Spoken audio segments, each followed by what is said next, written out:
ये 20 मिस्टेक्स आपके सीयूटी के प्रिपरेशन को बर्बाद कर सकती हैं। लेकिन वाई टू फियर व्हेन गुरु भैया इज हियर। सीधा इस वीडियो को चालू करते हैं।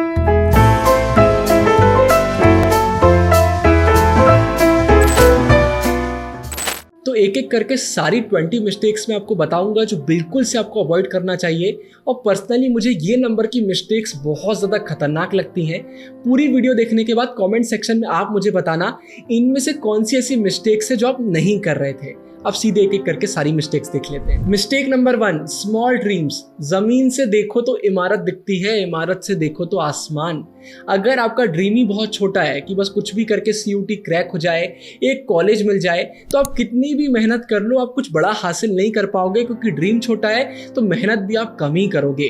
लेकिन अगर आप इमारत में सबसे ऊपर खड़े होकर पूरा आसमान देखोगे, एक बड़ा सपना देखोगे कि मुझे सीयूटी में टॉप करना है, तो ये छोटी मोटी चीजें, कॉलेज मिलना, सीयूटी क्रैक करना, तो अपने आप पूरा हो जाएगा। और क्या पता आप कुछ अच्छा कर लो, सीयूटी में टॉप कर लो। इसलिए सपना हमेशा बड़ा देखो और फिर उसी के हिसाब से मेहनत करो। छोटा मोटा सपना देखने की जरूरत नहीं है। इसके बाद मिस्टेक नंबर 2, पीवाईक्यूज ना देखना। अगर आप सीयूटी के पीवाईक्यूज नहीं देख रहे हैं तो आप एक बहुत बड़ी मुसीबत में फंसने वाले हैं। होगा क्या, आप कोर्सेज देखेंगे, आप यूट्यूब वीडियोस देखेंगे, वहां पर कोई भी ऐसे क्वेश्चंस आएंगे ना जो बहुत डिफिकल्ट होंगे, तो आपको लगेगा यार ये वीडियो, ये कोर्स एकदम सॉलिड है क्योंकि क्वेश्चंस बहुत डिफिकल्ट है। लेकिन रियलिटी क्या है, वो क्वेश्चंस कभी पास्ट में आए ही नहीं है और कभी फ्यूचर में भी नहीं आएंगे। ये एक बहुत ही घटिया ट्रैप है। आपको डिफिकल्ट क्वेश्चंस दिखा दिए जाते हैं जिससे आपको लगे कि ये कोर्स दमदार है या फिर ये वीडियो दमदार है, लेकिन रियलिटी में उन क्वेश्चंस की कोई वैल्यू नहीं रहती। अगर आपने पीवाईक्यूज नहीं देखे हैं तो आपको पता ही नहीं रहेगा कि सीयूटी में किस टाइप के क्वेश्चन आते हैं और किस टाइप के नहीं आते हैं, और सिर्फ आपका टाइम वेस्ट होगा। इसके बाद एक और बहुत बड़ी गलती बच्चे करते हैं, एनसीईआरटी नहीं करते। डोमेन्स का जो पूरा आपका पेपर है वो एनसीईआरटी से ही बनेगा, तो अगर आप एनसीईआरटी नहीं कर रहे हैं तो आप एक बहुत बड़ी गलती कर रहे हैं। लेकिन इसके बाद एक और बहुत बड़ी गलती आ जाती है और वो है बार बार एनसीईआरटी करना। अगर आप बार बार एनसीईआरटी कर रहे हैं तो भी आप एक बहुत बड़ी गलती कर रहे हैं। क्या होता है, जब हम एनसीईआरटी पढ़ने लग जाते हैं बार बार, तो हमें लगता है कि हमसे सब कुछ बन रहा है। लेकिन एमसीक्यूज में क्या होता है, पैराग्राफ से कोई भी एक लाइन उठकर आ जाती है और वही एमसीक्यू बन जाता है, तो वो आपसे नहीं बनेगा। जब हम एनसीईआरटी को पूरे पेज में पढ़ते हैं तो हमें लगता है हमसे सब बन रहा है, लेकिन जब उससे लाइन उठकर आ जाती है ना तो हम कंफ्यूज हो जाते हैं। तो एक समय के बाद एनसीईआरटी को बंद करके रखना जरूरी है और पूरा फोकस फिर आपको करना है एमसीक्यूज की तरफ। अब एक क्वेश्चन आता है, आप ज्यादा से ज्यादा एमसीक्यूज कहां से करेंगे? तो पहले भी मैंने आपको बताया है, किरण पब्लिकेशन ने बहुत ही शानदार क्वेश्चन बैंक लॉन्च कर दी है। उनकी क्वेश्चन बैंक में आपको हजारों क्वेश्चंस देखने को मिल जाएंगे, साथ में पीवाईक्यूज भी देखने को मिल जाएंगे, तो पीवाईक्यूज की प्रॉब्लम भी आपकी सॉल्व हो जाएगी। मॉडल पेपर्स भी आपको देखने को मिल जाएंगे, साथ में बहुत ही शानदार रिवीजन नोट्स भी आपको देखने को मिल जाएंगे। ऑनलाइन फ्री मॉक टेस्ट भी इंक्लूड करा गया है, तो एक ही बुक में सब कुछ आपको देखने को मिल जाएगा।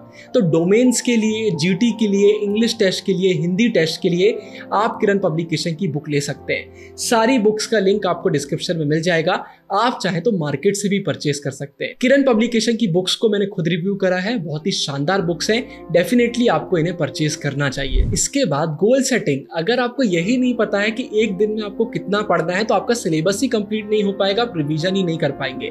तो एक सही स्ट्रेटेजी जरूर से फॉलो करिए। आपको पहले से ही पता होना चाहिए कि डेली टारगेट आपका क्या होने वाला है। सारे टॉपर्स यही बताते हैं, वो पहले से डिसाइड करके रखते थे कि उन्हें कल क्या पढ़ना है, तभी वो अच्छे से अपना प्रिपरेशन कर पाते थे। फिर इसके बाद एनालिसिस पैरालिसिस, मैंने आपको कम्युनिटी पोस्ट पे भी इसके बारे में बताया था।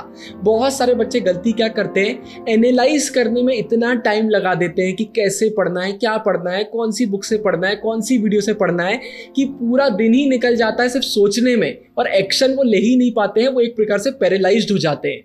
तो इतना ज्यादा एनालिसिस भी करने की जरूरत नहीं है कि आपके जो एक्शन है वही पैरालाइज्ड हो जाए।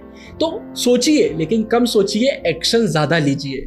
फिर इसके बाद मॉक टेस्ट देना बहुत जरूरी है। सारे टॉपर्स ने इंटरव्यू वाली वीडियोस में यही बताया है। सबसे पहले मॉक टेस्ट दो ये जानने के लिए कि अभी कितना पानी में हो, फिर मॉक टेस्ट दो रिवीजन के लिए, और फिर मॉक टेस्ट दो टाइम मैनेजमेंट की प्रैक्टिस के लिए। तो मॉक टेस्ट देना भी बहुत जरूरी है। फिर टाइम मैनेजमेंट, अगर आप अभी से टाइमर लगाकर एमसीक्यूज की प्रैक्टिस नहीं करेंगे तो एग्जाम वाले दिन आपको बहुत दिक्कत होगी। एग्जाम में एक अलग लेवल का स्ट्रेस होता है, टाइम ज्यादा लगता है, वहां पर फिर आप पैनिक करने लग जाओगे और हो सकता है बहुत सारे क्वेश्चंस आपके छूट जाएं। तो अभी से टाइम मैनेजमेंट की प्रैक्टिस करना स्टार्ट कर दो। फिर याद रखिए, आपको फोमो में नहीं जोमो में जीना है। फोमो से मेरा मतलब है फियर ऑफ मिसिंग आउट। यार सामने वाले ने तो इतने सारे कोर्सेज परचेज कर लिए हैं, सामने वाला तो इतनी सारी बुक्स से पढ़ रहा है, वो ये भी कर रहा है, वो भी कर रहा है, बस मैं ही नहीं कर रहा हूं तो मुझे भी करना चाहिए। इसे हम बोलते हैं फियर ऑफ मिसिंग आउट। ये जरूरी नहीं है, हर एक बच्चे की रिक्वायरमेंट्स अलग अलग होती हैं। हो सकता है उसको ज्यादा बुक्स की जरूरत हो, आपको ना हो सकता है उसका पढ़ने का स्टाइल अलग हो, आपका अलग हो। तो फोमो में जीने की जरूरत नहीं है, जोमो को अपनाइए, मतलब जॉय ऑफ मिसिंग आउट। ये फैक्ट जान लीजिए कि सबका पढ़ने का तरीका अलग होता है। फिर इसके बाद कुछ बच्चे दिमाग दौड़ा रहे हैं कि जो डिलीटेड टॉपिक्स है, मतलब हमारी लेटेस्ट एनसीईआरटी में नहीं है, पुरानी एनसीईआरटी में, उन्हें स्किप कर देते हैं। कुछ क्वेश्चन आएंगे तो चॉइस तो मिलती है सीयूटी में, उनको स्किप कर देंगे। अरे आपसे किसने बोला कि वो क्वेश्चन कम आएंगे? अगर बाय चांस वो क्वेश्चन ज्यादा आ गए तो सीधे सीधे आपके मार्क्स कम हो जाएंगे। फिर अगर आप अपनी मिस्टेक से नहीं सीख रहे हैं तो आप गलती करते जाएंगे।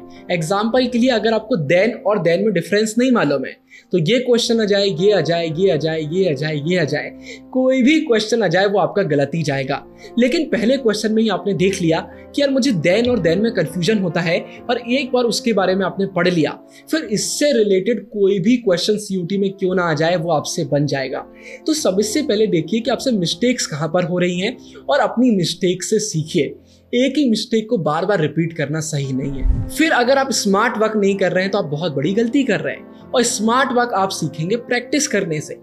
एग्जाम्पल के लिए, जब आप मैच द फॉलोइंग वाले एमसीक्यूज अटेम्प्ट करेंगे तो आप देखेंगे कि हर एक आंसर आपको पता होना जरूरी नहीं है। अगर आपको पहला बन रहा है, आखिरी बन रहा है, तो भी आप कई बार आंसर कर पाएंगे, क्योंकि ऑप्शंस अलग अलग दिए होते हैं। जैसे आपको मालूम है फर्स्ट का आंसर डी है, तो हो सकता है चारों ऑप्शन में से सिर्फ एक ही ऑप्शन ऐसा हो जहां पर फर्स्ट का आंसर डी दिया हुआ है, तो आपको अपने आप मालूम चल जाएगा ये आंसर सही है।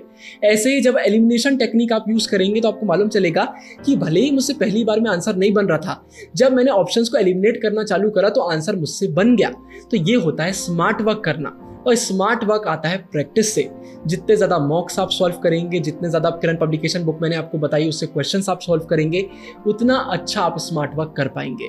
तो ज़्यादा से ज़्यादा प्रैक्टिस करिए। फिर याद रखिए, कई बार ऐसा हो जाता है कि यूट्यूब वीडियोज़ में, क्वेश्चन बैंक्स में कुछ आंसर गलत दिए होते हैं, और यहाँ पर अगर हम पूरा उन पर ब्लाइंड ट्रस्ट कर लेते हैं तो सीयूटी में वही क्वेश्चन आ गया तो मार्क्स कट जाते हैं। तो कभी भी अगर कोई भी वीडियो में या फिर किसी भी बुक में कोई क्वेश्चन का आंसर आपको कंफ्यूजिंग लग रहा है तो एक बार आंसर को एनसीईआरटी से, डोमेन्स वाले सब्जेक्ट में जरूर से मैच करिए। कभी भी ये लापरवाही मत करिए, नहीं तो बाद में आप पछताएंगे। फिर अगर आप ह्यूमैनिटीज के बच्चे हैं और हमारे चैनल की एमसीक्यू सीरीज नहीं देख रहे हैं तो आप एक बहुत बहुत बहुत बड़ी गलती कर रहे हैं।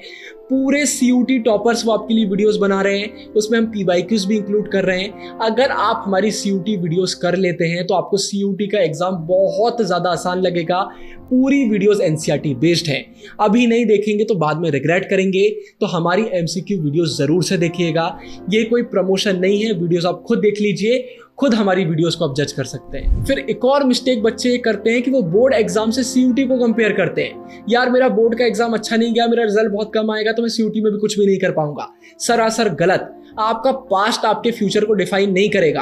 हो सकता है बोर्ड एग्जाम में आप इतना अच्छा परफॉर्म ना कर पाए हो, लेकिन अगर आप आज से मेहनत करने को तैयार हैं तो सीयूटी में टॉपर बनने से आपको कोई नहीं रोक पाएगा। फिर बहुत सारे बच्चे नेगेटिव मार्किंग वाले पॉइंट को इग्नोर कर देते हैं। आपको मालूम है सीयूटी में नेगेटिव मार्किंग भी आपको देखने को मिलेगी। मैं आपको अभी बता दे रहा हूं बहुत सारे बच्चे क्या गलती करने वाले हैं। कुछ बच्चे वहां पर ओवर कमिट करेंगे, मतलब आंसर नहीं भी बन रहा होगा, तुक्का लगाकर आएंगे, वो आंसर गलत जाएगा, नेगेटिव मार्किंग में उनके मार्क्स चले जाएंगे। और कुछ बच्चे अंडर कमिट करके आएंगे, मतलब आंसर उनसे बन रहा होगा लेकिन डर के मारे आंसर नहीं देकर आएंगे क्योंकि उनको डर लग जाएगा, और बाद में आके पछताएंगे कि यार आंसर सही था लेकिन मैंने नहीं लगाया। इससे बचने का तरीका क्या है? आपको सिंपली प्रैक्टिस करना है। ज़्यादा से ज़्यादा एमसीक्यूज प्रैक्टिस करिए। जहां पर आपको ऐसा लगता है कि इसका आंसर मुझसे बन रहा है लेकिन मुझे डर लग रहा है, एक बार आंसर देके देखिए। धीरे धीरे जब आप प्रैक्टिस करेंगे ना तो कॉन्फिडेंस बिल्ड होगा। जब कॉन्फिडेंस बिल्ड होगा तो एग्जाम वाले दिन आप पैनिक नहीं कर रहे होंगे और ये गलती आपसे नहीं होगी। फिर इसके बाद अगर आप इंग्लिश का सिलेबस जो सीयूटी की ऑफिशियल वेबसाइट में दिया हुआ है उसको देखकर अपना प्रिपरेशन कर रहे हैं तो आप एक बहुत बड़ी गलती कर रहे हैं, क्योंकि सिलेबस में कुछ बताया ही नहीं गया है कि किस टाइप के क्वेश्चन आपको CUT के एग्जाम में देखने को मिलेंगे। तो यहाँ पर आपको बिल्कुल भी टेंशन लेने की ज़रूरत नहीं है। मैंने चैनल पर ऑलरेडी इंग्लिश सिलेबस की वीडियो डाल दी है, पूरा सिलेबस मैंने आपको बता दिया है, खुद एक PDF डिज़ाइन करा है जहाँ पर सारे क्वेश्चन, सारे टॉपिक्स मैंने आपको बता दिए हैं कि इंग्लिश के पेपर में कैसे क्वेश्चंस आपको देखने को मिलेंगे। तो इंग्लिश का सही सिलेबस आपको पता होना बहुत ज़रूरी है। और सिलेबस की बात कर ही रहे हैं तो अगला पॉइंट, आप जितने भी सब्जेक्ट्स का CUT एग्जाम देने वाले हैं उसका सही सिलेबस आपको पता होना बहुत ज़रूरी है। बहुत सारे बच्चों को अभी तक ये नहीं पता है कि कुछ ऐसे टॉपिक्स भी आ रहे हैं जो बोर्ड एग्जाम में नहीं थे। बहुत सारे बच्चों को सिलेबस सही से नहीं पता है। तो सही सिलेबस डाउनलोड करिए, एक बार उसको पढ़िए। अगर सिलेबस ही सही से आपको नहीं पता है तो फिर प्रिपरेशन आप कैसे करेंगे। फिर इसके बाद टेलीग्राम, अगर आप हमारा टेलीग्राम चैनल ज्वाइन नहीं कर रहे हैं तो आप एक बहुत बड़ी गलती कर रहे हैं, क्योंकि मैं अपने टेलीग्राम चैनल पर CUT रिलेटेड बहुत इंपॉर्टेंट रिसोर्सेस एकदम फ्री ऑफ कॉस्ट अपलोड कर रहा हूँ। इंग्लिश का सिलेबस मैंने अपलोड कर दिया है, time to time questions upload करता रहता हूँ, टिप्स अपलोड करता रहता हूँ। तो टेलीग्राम जरूर से ज्वाइन करिए, लिंक आपको डिस्क्रिप्शन में मिल जाएगा। और इसके बाद आखिरी टिप, अगर ये टिप आप फॉलो नहीं करेंगे ना तो ऊपर की जितनी भी टिप्स है वो किसी काम की नहीं है। अपने पर्सनल एक्सपीरियंस से बता रहा हूँ, और वो है हेल्थ। एक जन ने बहुत खूब कहा था कि जब आपकी हेल्थ सही होती है तो आप 1000 सपने देखते हैं, और जब हेल्थ खराब होती है तो आपका सिर्फ एक सपना होता है कि मेरी हेल्थ सही हो जाए। तो अपनी हेल्थ पर ध्यान दीजिए। अगर आप मेंटली और फिजिकली फिट नहीं है तो आप कोई भी टिप फॉलो नहीं कर पाएंगे, प्रिपरेशन नहीं कर पाएंगे। सही हेल्थ होना बहुत ज़रूरी है। एंड स्क्रीन में ऊपर डाल रहा हूँ बहुत ही शानदार CUT की प्लेलिस्ट। उस प्लेलिस्ट में जितनी भी वीडियोस है वो आप सभी के लिए बहुत ज़्यादा इंपॉर्टेंट है। ये वीडियो पसंद आई हो तो लाइक कर दीजिएगा, दोस्तों के साथ शेयर कर दीजिएगा। आगे जिन भी टॉपिक्स पर वीडियो चाहिए आप कमेंट सेक्शन में बता सकते हैं। अभी के लिए इतना ही। साइनिंग ऑफ, गुरु टेहलवरिया।